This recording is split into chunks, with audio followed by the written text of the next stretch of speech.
বাবার সকল সম্পত্তির ভাগ বোন পাবে নাকি শুধু জমির ভাগ পাবে? খুব দরকারি একটি প্রশ্ন ভাই।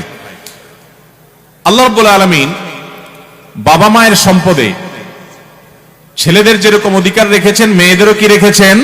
অধিকার রেখেছেন। এই অধিকারটা শুধু জমি জমাতে না, সকল সম্পদে। এমন কি বাবার ঘর, বাবার আপনার আসবাবপত্র, ব্যবসা বাণিজ্য, কল কারখানা, দোকানপাট, ব্যাংক ব্যালেন্স যা আছে, এই সব কিছুর মূল্য নির্ধারণ করে সেখান থেকে আনুপাতিক হারে মেয়েদেরকে দিতে হবে। আমি প্রায় সময় বলার চেষ্টা করি, আমাদের দেশে বাবা বা মা মারা যাওয়ার পরে ভাই হিসাবে বোনের হক পাই পাই করে কোরআন বর্ণনা অনুযায়ী বুঝাই দিচ্ছেন, এরকম মায়ের পুত খুব কম আছে। আপনাদের মধ্যে কয়জন আছেন হাত তোলেন দেখি? বাবা মারা গেছে, মা মারা গেছে, বোনের হক বুঝাই দিচ্ছেন, হাত তোলেন দেখি কয়জন আছেন? দেখেন হাত কিন্তু উঠছে না। অনেকেরই বাবা মারা গেছেন, মা মারা গেছেন, হাত কিন্তু উঠছে না। খুব ভালো করে শুনে রাখেন, ভালো করে শুনে রাখেন। রাস্তায় যদি দাঁড়ায় ডাকাতি করেন পিস্তল হাতে নিয়া, ছুরি দিয়া, এতে গুনাহ হবে। ডাকাতি ভয়াবহ অপরাধ। আপনি যদি চুরি করেন আর জনের হক মেরে খান, এতে অপরাধ হবে। অন্যের হক মেরে খেলে যে অপরাধ হয়, ভালো করে শুনে রাখেন। বাবা মায়ের সম্পদ থেকে বোনকে যেভাবেই হোক বঞ্চিত করছেন, হক দেন নাই, অপরাধ তার চাইতে বেশি হবে। কেন বেশি হবে জানেন?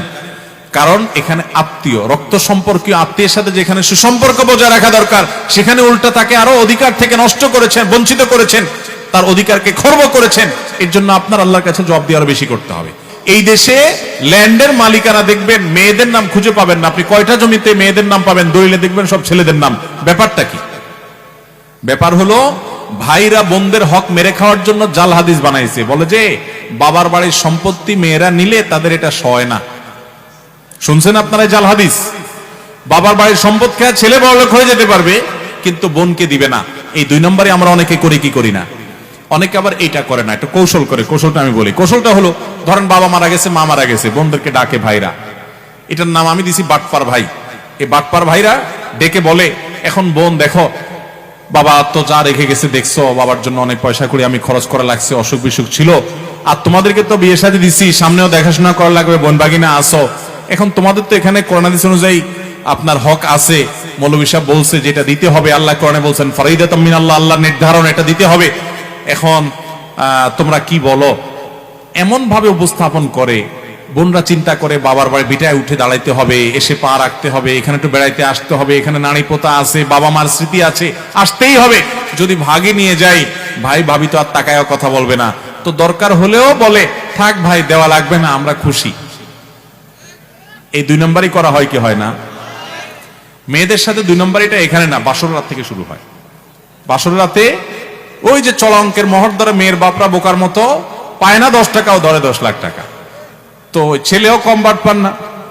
বাসর ঘরে যায় বউরে বলে, দেখো মোহর তো 10 লাখ ধরছে, আল্লাহ রহমতে কয়দিন পরে ইটালি চলে যাব, কত 10 লাখ আসবে, সবই তো তোমার। এখন তুমি অনুমতি না দিলে তো আমি সামনে আগাইতে পারি না, তুমি কি বলো? এবার মেয়েরাও বোকা, সহজ সরল আমাদের দেশে, বলেছে আরে বলেন কি, টাকা দিয়ে আমি কি করব, সেসব লাগবে না। সে মাফ করে দেয়, বাস ছেলে পার পায়ে গেল আর কি। এই বাটপারি মেয়েদের সাথে ওই বাসর রাত থেকে শুরু হয়, বাবা মার সম্পদ পর্যন্ত। ফুফু হয়ে গেছে, কয়জন মায়ের পুত আছেন বলতে পারবেন? আমার দাদা সম্পদ দেয় নাই, বঞ্চিত করছে, চাচারা দেয় নাই, বাপেরা দেয় নাই, আমি ভাতিজা হিসাবে ফুফুদেরকে ডেকে হক বুঝাই দিছি। এরকম আছেন মায়ের পুত? খুব একটা নাই এ দেশে। ভাইরা আমার, নামাজ পড়তে পড়তে কপালে দাগ ফেলানো এটা সহজ, রোজা রাখতে রাখতে পেটকে ক্ষুধার্ত করে ফেলা এবং পিঠের সাথে লাগায় ফেলা সহজ। অনেক আমল করা এদেশে অনেক সহজ, কিন্তু বাবা মার সম্পদে বোনদের অধিকার কোরআনের বর্ণনা অনুযায়ী পাই পাই করে বুঝাই দেব, 1 ফোঁটাও রাখবো না। তারা না নিলে জোর করে দেবো এবং দেওয়ার সময় বলবো, বোন এটা নিতে তুমি হেজিটেশন করো না, তুমি এটা নাও। বাবার সম্পদে তোমার ভাগ নেওয়ার মানে এই না যে তোমার সাথে আমার সম্পর্ক শেষ হয়ে গেল। ভাই বোন, ভাই বোন রক্তের সম্পর্ক চিরকাল থাকবে। এই ভিটা তোমার, চিরকাল আসবা, বাবা মার স্মৃতি, এখানে তুমি সারা জীবন আসবা, আমি তোমার বাড়িতে যাব।